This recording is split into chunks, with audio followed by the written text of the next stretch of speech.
नमस्कार साथियों, जैसा कि हम जानते हैं नीति आयोग जो कि एग्ज़ाम के लिए बेहद इम्पोर्टेंट टॉपिक माना जाता है। नीति आयोग से संबंधित एक इम्पोर्टेंट अपडेट है और अपडेट ये है कि नीति आयोग के नए वाइस चेयरमैन का नाम सरकार ने अनाउंस कर दिया है और यही नहीं, नीति आयोग के 4 नए मेंबर्स का नाम भी सरकार ने यहाँ पर अनाउंस किया है। आइए देखते हैं क्या क्या चीज़ें इसके अंदर इम्पोर्टेंट हैं जो कि आने वाले एग्ज़ाम के लिए काफ़ी हेल्पफुल होंगी।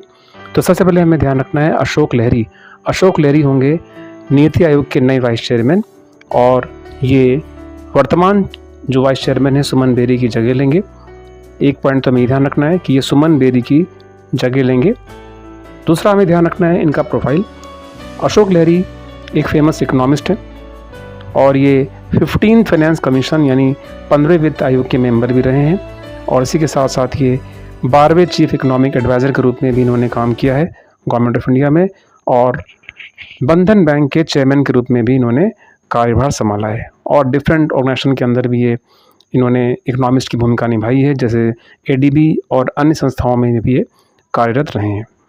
तो ये था इनका प्रोफाइल अशोक लहरी का। इसी के साथ जो नए 4 मेंबर हैं इनका नाम भी आइए देख लेते हैं। तो इनका नाम हम लोग नोट कर लेते हैं जल्दी से।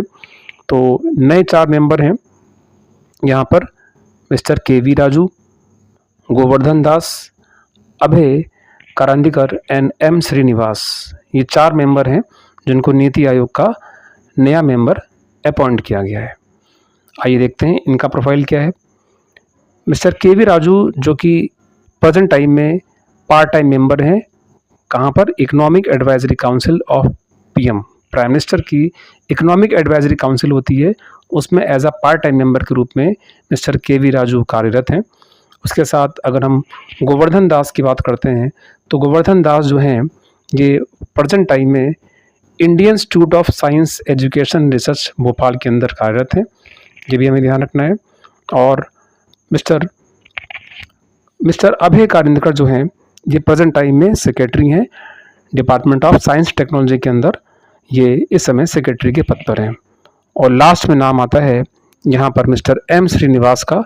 तो एम श्रीनिवास जो हैं ये एम्स के अंदर, all India institute of medical science के अंदर ये एज अ डायरेक्टर के रूप में ये कार्यरत हैं, श्रीनिवासन।